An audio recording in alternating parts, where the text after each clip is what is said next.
All right, guys.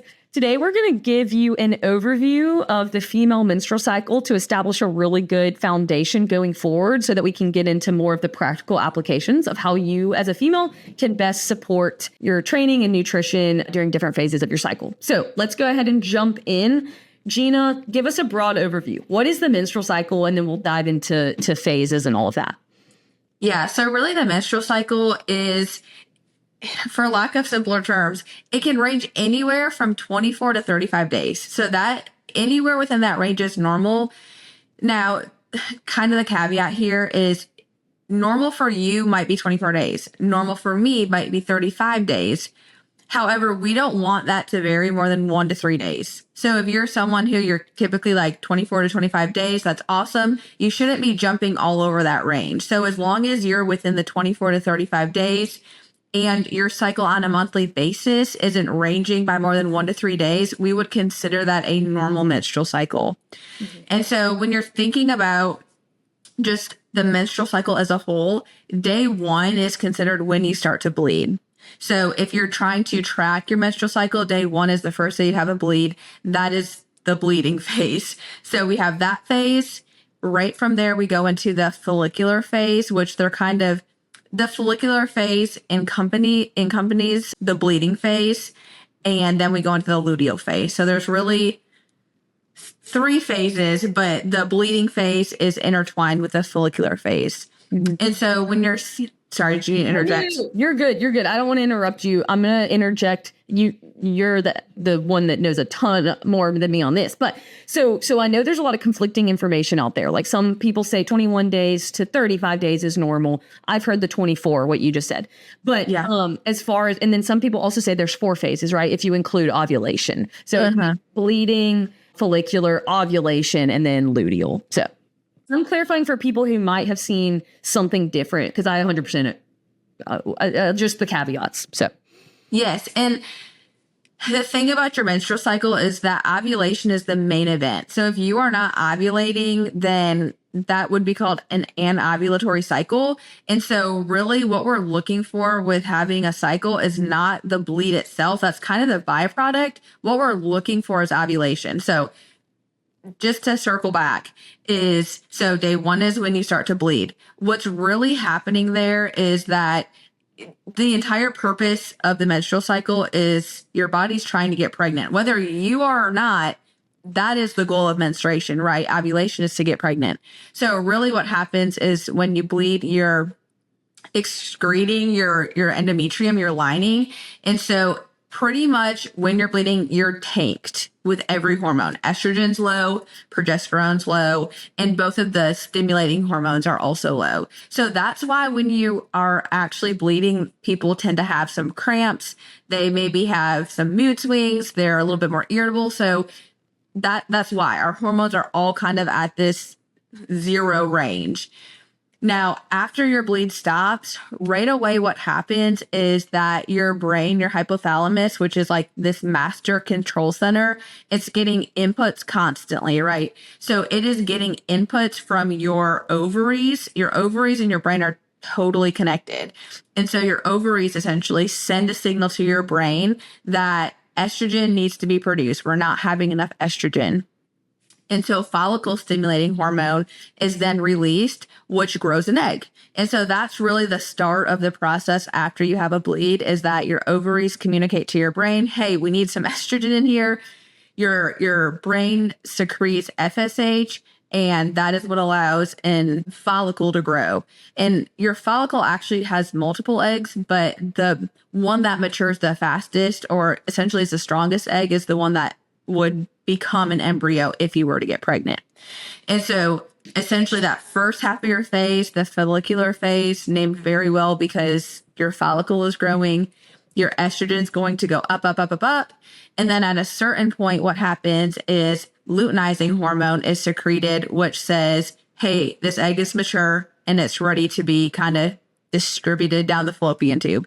And so at that point, LH, there's a big surge of LH.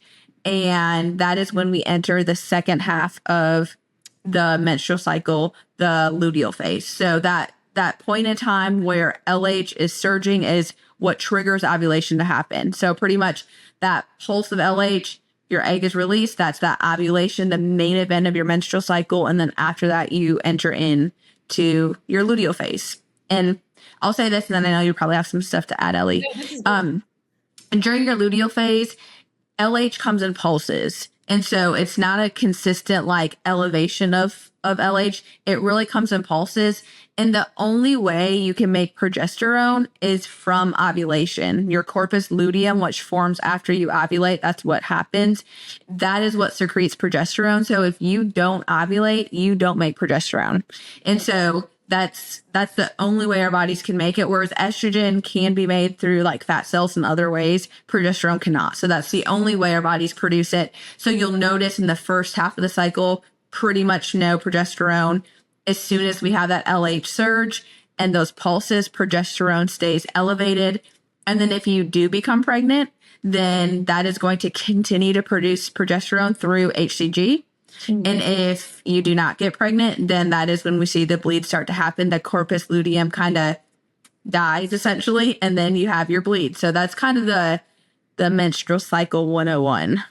That was so good. Well articulated. So here's my question. I'm going to ask as if the person listening really knows nothing about a period, because I think we assume people know a lot about, especially females, assume they know a lot about their period. And the reality is I didn't know much about it until I really started looking into it when I was in my early 20s. So true or false, women are born with the set amount of eggs that they're going to have for their life. True. Okay. So with that in mind, one thing just to simplify it, menarche is going to be your first period. So whether you're 14, 13, whatever it is, that's your first bleed. And then you're going to have a period, hopefully, every month until menopause, which is the cessation of your period. And those are your, in simple terms, childbearing years or potential childbearing years. And so with each period, you're pulling from a set amount of eggs that you had when you were born, unlike males who, they don't have periods. They have sperm forever and they're producing it forever. So they're always fertile. Whereas women, we have fertile windows, right? And it ebbs and flows. So I find to just be fascinating. But my other question is, when you spoke about the bleeding phase, do you know, or off the top of your head, know a typical range for those days of bleeding? Because I know like anything more than like 7 to 9, you need to like talk to your doctor. But, what's the typical average in terms of bleeding days? 4 to 8 is what's considered normal for that phase. And I think it's important to say that, I'm going to mess up the way I say that. What is common to a lot of people does not mean it's normal. So like people who have excruciating symptoms from their menstrual cycle, like debilitating cramps, they can't go to work, they can't go to school, like that is not normal. Yeah. So even though it may be common for you, like you can expect it every cycle, that doesn't mean it's a normal thing that should be happening. So same thing, like if you're bleeding more than 8 days, that's another indication that something else is going on and that you probably need to go see your OBGYN. Good. So just knowing these things, and if you talk to other friends and they have the same issues, again, common doesn't mean normal. Yeah, I think that's really important to note, because you see averages everywhere and it's like there are exceptions. What's professional athlete is going to have a very different, in most times, symptoms and period and perception or cycle length and all that perception of their period than maybe someone who's never worked out a day in their life. And there's other factors as well. So it's just something that you've got to know your body, talk to your doctor, and understand just, I think, the baselines and the averages. But if you're not within those normal limits, that doesn't always mean something's wrong with you. So I think it's just important here to preface, like, we're not doctors, we're not giving medical advice. My overarching theme is, we will get into this later, but do your research, know what the menstrual cycle does, what the purpose is, the norms, and then track your cycle. We will get into this later, but because right now it's just the overview, but that I think is the overarching theme that can help you determine, okay, my normal is not always going to look like someone else's. And something too to kind of circle back is that you are born with your set amount of eggs for life. Until you hit puberty, your brain is essentially shut off. So your ovaries are still like, your bank is going down. Even from the time you're born, before you start your first cycle, your brain is just not working with that connection with your ovary like we talked about. So that's why you're not having a cycle. So once you hit puberty, all of your reproductive years, typically you have a normal cycle or you're pregnant. And then when you hit menopause, essentially you've depleted your bank. So your ovaries have dried up of the eggs. So puberty, your brain shut off. And then in menopause, your ovaries kind of shut off or dry up, for lack of better terms. And then you have all your years in the middle. Yeah. So here's kind of to wrap up this overview section, unless there's anything else we want to interject with. Let's speak a little bit to someone on birth control and kind of hormonal birth control and what that does to our normal. This is super deep, so we don't need to get super into the weeds. But number one, like, why do women stop bleeding when they're on birth control, or any implications we need to speak to as it comes to hormonal birth control and the female cycle? I think the main thing is that we know birth control, obviously the purpose of it is to not have a child, or a lot of doctors kind of use it as a blanket prescription to regulate cycles or minimize negative symptoms. But what happens is you're not ovulating. And we just talked about ovulation being the main point of having a cycle. And so if you're not ovulating, obviously you cannot get pregnant, but you're also not producing your own progesterone. Mm.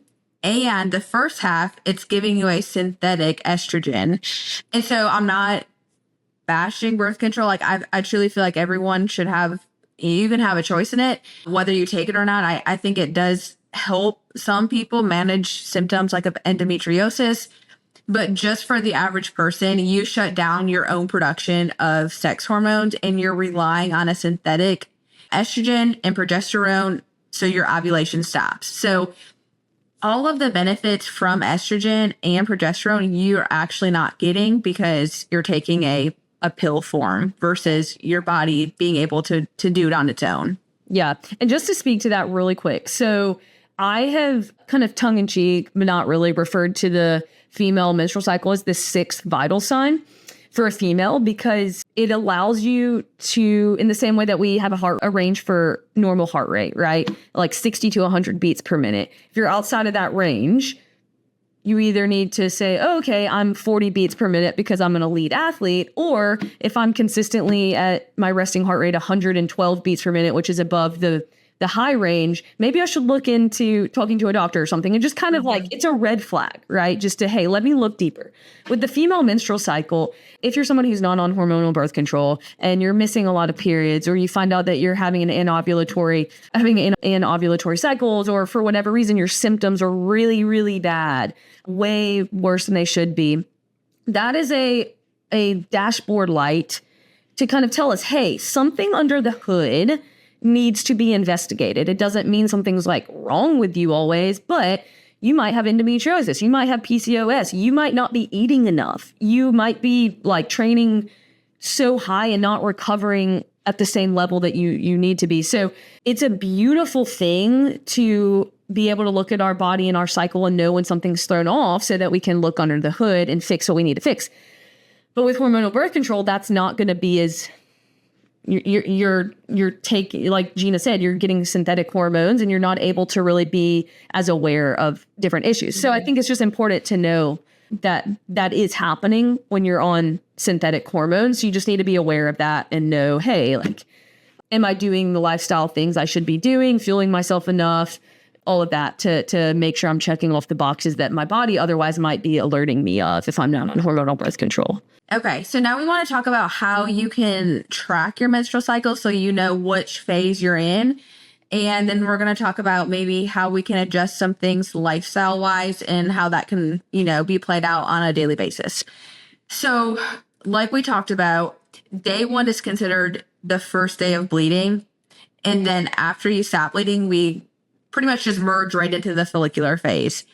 That time of your cycle is typically when people feel like they're thriving, like they're really productive, they're super alert, they can get a lot of work done.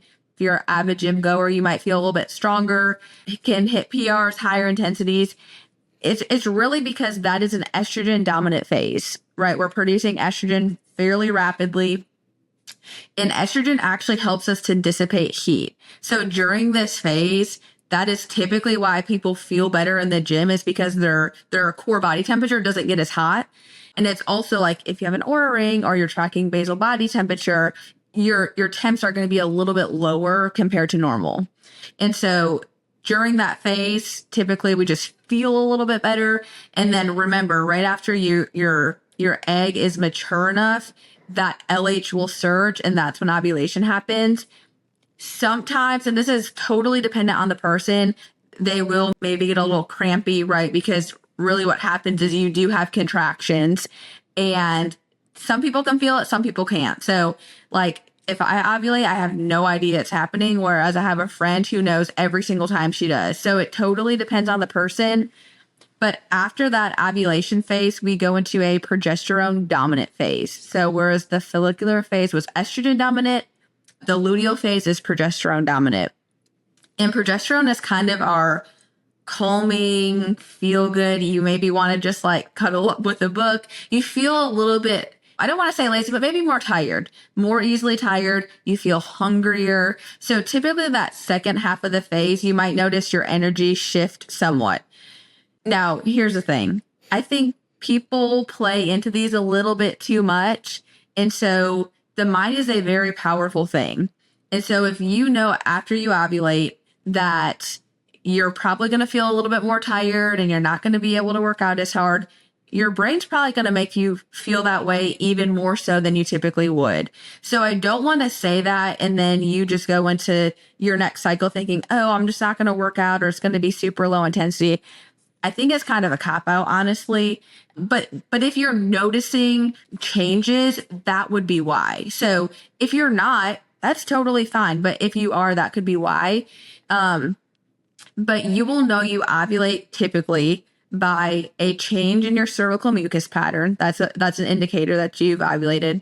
The second change is that your basal body temperature is elevated by at least 0.3 of a degree for 3 days in a row. And remember, progesterone is what causes this temperature elevation. So that comes in pulses, right, from LH. So if you are noticing like it's not like a straight line upward, that's why, right? It comes in pulses. So body temperature needs to be elevated for at least 3 days in a row. Am I missing one, Ellie? I was thinking about specifically, I wanted to zone in on the different cervical mucus. We don't have to get super into it, but Yeah. I just want to say real quick, this is the best way to think about it. As you're like bleeding, obviously you're bleeding. And then when you're coming out of bleeding, most women are going to be dry for a while. Right? And then once you're preparing to ovulate, you'll notice your cervical mucus is going to change. And this is so different for some women, but in general, it's going to go from like, the way they describe it is like more egg white to more like slippery is the way people describe it. And typically different tracking methods, the way that you know you ovulated is like your cervical mucus has started, it's changing, it's getting more like slippery, which is conducive to sperm or keeping sperm alive. And then once that last day of slippery occurs, you know that you likely ovulated the day before or the night before, right? So hopefully you'll go back to dry after that last slippery day, which is typically the ovulation day. And then they say to wait 3 days after your estimated ovulation, just because sperm can survive, I think it's 24 hours. Correct me if I'm wrong there, but survive for up to 24 hours even after ovulation so that you could still get pregnant. They can live longer. 48. Sperm can live 5 days. Oh, shoot. Yeah, your egg dies within 24 hours. So that's probably what you're thinking of. No, that's your egg. Yeah. Yeah. So once you ovulate, you have 24 hours from that point before your egg essentially dies. So if you were trying to get pregnant, you'd almost want to like try to go before you ovulated. And so that's why doing your body temperature is very helpful, because the day you see your body temperature spike indicates that you have ovulated. Yeah. So it pretty much confirms that you have. But the thing is, let's say you ovulated 20 hours before, then you would only have a 4-hour window. So the body temperature is good to confirm ovulation, but for like planning for pregnancy, it's not always as effective as cervical mucus. So if you don't do anything, I would say cervical mucus is the best place to start, because that gives you an indication like, okay, I'm, nearing ovulation, whereas body temperature confirms it. Right. Exactly. Yes. I've done just the cervical mucus tracking for years, and it's worked great for natural family planning purposes. But if you want to be like for sure, you could use the LH strips and then also the body temperature. So, Yeah.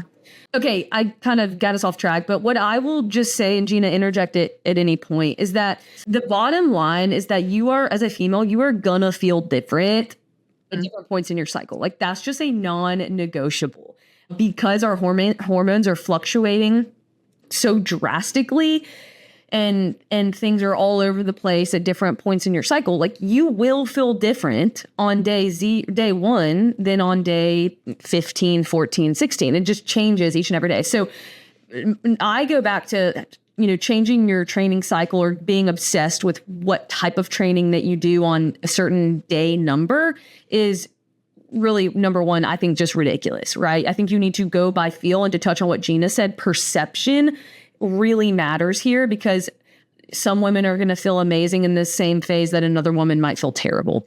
But just to kind of speak to some of the research, number one, there's very limited research because many researchers know how hard it is to control for a female's menstrual cycle. So what happens is in all of these studies where we're looking to see the impact of different training on fat-free muscle mass or women's ability to build muscle, drinking certain protein or whatever. The problem that we run into, or that researchers run into, is a lot of it's going to depend on what phase of those female participants' cycle they are in. Because so much of muscle building is hormonal, and all of these changes for a female are hormonal. And so yes. Are you going to see an impact on a female's ability to build muscle based on the hormone changes that they're experiencing? Yes. But does that translate to, or very in a small amount, but does that translate to needing to train or change their training? I would say no in a very concrete sense, but I would say yes, going by perception. And what I mean by that is if you notice more fatigue on a certain day or that you're cramping really bad, number one, my solution is always still move, but have a backup plan. So instead of saying, hey, I'm going to do yoga on these days and high intensity training on this day of my cycle, if you're a CrossFitter and you just do CrossFit at baseline, maybe on day 1 of bleeding, like when you're cramping and feeling really, really bad, maybe that's if you also have a bike, that's a biking. You might want to go for a bike, or you might just want to do a walk that day because truly you're cramping so bad that the thought of doing a high intensity Metcon is overwhelming. But it's not a concrete flip, right? Because there are a lot of days where I'm cramping and I go and do a high intensity workout and I feel amazing, right? So I would really go by feel is my recommendation, because a lot of the studies were showing that there was no change in a female's ability to build muscle based on the type of training that they did in their cycle. So let's see, I have some notes here on it, but it's basically showing that it would be pointless to change your training based on different phases of your cycle. Yeah. And like, if you think about it logically, we do this like if we have a few nights of bad sleep and you're just super tired, like you're not going to go kill yourself in the gym. It's the same thing. Like if your symptoms are really bad one day, then just, modify your training to what you need to, still move like you said, but to come in with all these rules and this is what I have to do on day blankety blank, that's exhausting and most times not necessary, because some months may be better or worse than others. And again, like we talked about, your brain's a powerful thing. So if you keep telling yourself, I'm supposed to feel a certain way, sometimes you end up feeling that certain way. Like when you feel sick, I'm sick, you start to feel worse. Like, also, I don't have much empathy, so I'm usually just like, just do it, But for the most part, like you notice too, when you just go move your body, you end up feeling better. Yeah. So yeah, I just think who's the lady, Stacey Sims. I haven't looked into everything that she says, but I love how she says women are not just small men. It's cool, I think, to really look into, yes, there's a ton of hormonal changes occurring. We're not like men where it's just like pretty much testosterone and it never changes, right? Until we're older. Yes, you need to be in tune with your body. You need to know what phase of your cycle you're in, but just getting too into the weeds on changing everything is not helpful. And I think it just stresses us out more. So Yeah. But yeah, you have to acknowledge that there's gonna be increases in performance for most women during certain phases. Like I think it's around ovulation is when people are saying go for your PRs. And then, in more of the beginning phase of your period and towards once you're about to start bleeding, typically like you're probably not going to feel as great, right? So all of that is out there, but I just wouldn't get too obsessed with it. All right. So in this segment, we're going to talk about some practical lifestyle strategies that you can implement to help support different phases of your menstrual cycle so that you can feel hopefully as good as possible during different phases. So where I will start is some supplemental strategies. We're not ones to start with supplements, but I think that this is really specific to the female menstrual cycle.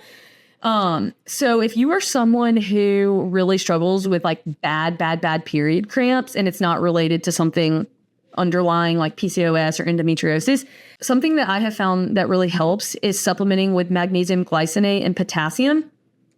So you can obviously get this through your food, but it's hard to track how much you're getting if you're only getting it through your food. So at baseline, I take magnesium and potassium every day, or I take magnesium every day, not potassium. They're these big horse pills and they come in 200 milligram tablets. And it's just important for someone who works out a lot. Like magnesium is the supplement that most people are going to drain really, really quickly just because we live in a high stress environment over here in America and our body uses up magnesium like crazy. So if anyone needs to supplement with anything, it's probably magnesium. So with that said, I take 200 milligrams at baseline. When I am approaching my day 1 of bleeding, I typically can expect it because I'll start cramping. On the day before I think that I'm going to start day 1 of bleeding, I will increase my magnesium to 400 milligrams the day before my first day of bleeding. And I will also start taking 99 milligrams of potassium. Then on day 1, when my cramping is typically the worst, I will do the same thing, 400 milligrams of magnesium, 99 milligrams of potassium. And if I need to, on day 2, if my cramping is still really bad, I'll do it as well. But it's typically just the day before and the day of bleeding when my cramps are really bad. I have found that significantly lowers the intensity of my cramps. And if you think about it, magnesium, when a woman is in labor, right, magnesium is going to have a big impact on muscle relaxation. And so if you're wanting to slow down a woman's contractions, you give them magnesium. And so it's not like we're trying to replicate that exactly, but magnesium has a big impact on muscle contraction. So I have found that to be very helpful, but obviously talk to your doctor. So this is not like medical advice. It's just what I do. And then one other thing I'll speak to as far as lifestyle considerations is the impact that my sleep takes when I am in that day 1, day 2 of my cycle. That is when I have the most sleep disturbances. So I know for a fact I'm probably going to wake up 1 or 2 times per night based on the intensity of my cramps. Now, that's not the same for everyone, but for me, I now at this point can anticipate that that's going to happen. So I will do a few things to kind of mitigate that. Number 1, I'll really make sure that I am hydrated the day before I'm supposed to start my period and the day of day 1. Biggest reason is you are losing a lot of fluid volume, right? And so that is volume. Blood is volume. And so if you're dehydrated, it's just going to make things worse. You're pulling from a deficit. So I will almost like overhydrate the day before and the day of. And that has really helped also with my cramps and my sleeping through the night. And then the second thing is I'll limit my caffeine intake. I already don't drink a ton of caffeine, but if I know, hey, I'm probably not going to get the best sleep tonight because I'm about to start my period, instead of drinking 2 cups of coffee, I'll probably lower it to 1 and I'll cut off coffee consumption earlier than normal. So if my cutoff is typically 12 around noon, then I'll try to stop drinking coffee around 10 just to set myself up for success in going to sleep that night and getting the highest quality possible. Yeah. And when you were talking about magnesium, I heard this a while back, but there's pathways where cortisol, magnesium, and progesterone are all intertwined. And so typically when you have severe symptoms, whether it's cramping or like a headache or things like that, it's because progesterone is a little bit too low. And so magnesium, and that plays into cortisol. When cortisol levels are elevated, that stress hormone, progesterone tends to take a hit. So progesterone will decrease. Magnesium, like you were saying, tends to block the cortisol receptor. So it decreases cortisol. So magnesium kind of is like I love magnesium just as a supplement to take on a daily basis, but it really is something that does work wonders for people suffering with cramping and negative symptoms of a period. So And it helps definitely. You what? and it helps with sleep as well. Yes. Yeah. So for me, my biggest recommendation is a lot of times during the second half of the cycle, the luteal phase, and then even going into the first, like day 1, day 2, day 3, when you're bleeding, appetite may be increased. So during that phase, I think it's really important to increase food consumption, not drastically. We're talking like 200 to 300 calories. So that's like a snack size portion. Because you have to think about what's going on. Like our body is literally expending energy trying to remove the lining so we can bleed. So it's requiring energy for that process to happen. And so by getting in an extra snack, and I would say carbohydrates would be something that would probably be best here. Obviously, we are huge advocates of protein, but just to keep energy levels up, adding in 300-ish calories from mainly carbs and a little protein, I think would be super helpful just to help manage hunger and then also hopefully keep energy levels a little bit more stable throughout the day. Yeah. And this could be heavily debated, but dietary fat is so important for hormonal health. And I think that's the macro that kind of gets overlooked in the midst of like protein and carbs. But especially for a female, number one, getting a high quality of dietary fat, they're the building blocks for progesterone and estrogen. And so you could be having worse symptoms of your period if you're not getting adequate high quality sources of fat. So specifically like plant-based sources, right? Obviously your fish is great, or like your fatty fish like salmon, but getting like high quality olive oil, nuts in your diet, seeds, avocados, things like that can really help support healthy hormones and then hopefully not as bad symptoms of your period.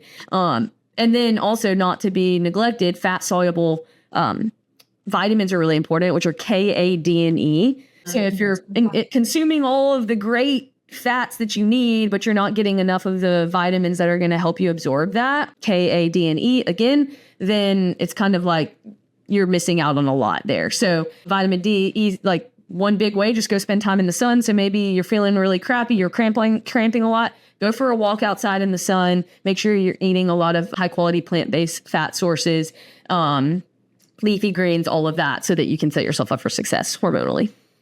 Yeah, I was going to say, I think people really underestimate what like a walk outside or just being outside can do. And I know that has probably nothing like related to your menstrual cycle. Like obviously you'll probably feel better, but just like go outside, be in the sun, go for a walk. And I just feel like overall, if you're feeling tired, it boosts your energy. If you're having some negative symptoms, you feel better. So just don't neglect being outside. Yeah. And one little thing, last thing I will say, I have never felt worse after moving ever. If I'm on my period and I'm cramping really bad, all I want to do is lay in the bed. And I don't have a heating pad, so I'll just get in the tub. But like, that's all I want to do. But when I go do something, whether it's a walk or whatever it is, some type of movement to promote blood flow, my cramping, I always feel better during and after. And so I think like, don't neglect like how good you can feel moving your body, even if your cramps are as bad as they have ever been. Just like if you can do something to get blood flowing, number one, it helps me mentally so much, because when I lay somewhere, all I'm doing is thinking about the cramps, and all I'm doing is like you notice it more, right? But when I'm out moving or taking a walk or whatever, it always helps, and then I sleep better, and it's just this positive feedback loop. Yes, I love that. I think that's great advice. Yeah. Okay, so anything else that you want to add? Our big things were drinking water, cutting caffeine down on certain phases of your cycle, and then moving. Yes, that's all I have. Awesome. All right, guys, hope this helped, and please reach out to us if you have any other questions. Thanks.